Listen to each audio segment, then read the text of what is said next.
Hello అండి.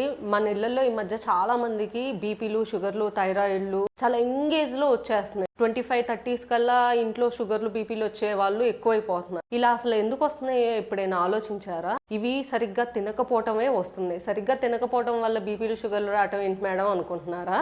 ఇప్పుడు మనలో చాలా మందికి పుచ్చుళ్ళు వస్తాయి. పుచ్చుళ్ళు రాగానే మేడం నొప్పి తట్టుకోలేకపోతున్నాం, పన్ను పీకేయండి అని పన్ను పీకించుకుంటారు. పన్ను పీకించిన తర్వాత అటువైపు నేను నవిలి తినటానికి కుదరదు. నవిలి తినటానికి కుదరట్లేదని చెప్పి అన్నం మింగేస్తూ ఉంటారు. తిన్న ఫుడ్డు నవిలి తింటేనే మీకు ఒంటికి పోషకాహారాలు పట్టి ఆ పోషకాహారాల వల్ల మీకు బీపీలు, షుగర్లు, థైరాయిడ్లు ఇలాంటివన్నీ ఎంగేజ్లో రాకుండా ఉంటాయి. ఇంకోటి, మీరు సరిగ్గా నవిలి తినకుండా పెద్ద పెద్ద ముక్కలు నవిలేస్తూ ఉండటం వల్ల అది ఫుడ్ అరగకుండా ఇండైజెషన్ ప్రాబ్లం వస్తుంది. ఇంకోటి, మీకు గ్యాస్ట్రైటిస్, ఇండైజెషన్, మీకు లాంగ్ టర్మ్ డిసీజెస్ ఇవన్నీ వస్తాయి. సో నెక్స్ట్ టైం పన్ను పీకించుకునే ముందు మీ బాడీలో ఎటువంటి చేంజెస్ జరగబోతున్నాయో ఆలోచించుకొని మీ పన్ను పీకించుకోండి. మరిన్ని వీడియోస్ కోసం పేజ్ని లైక్ చేయండి, ఫాలో చేయండి, సబ్స్క్రైబ్ చేయండి.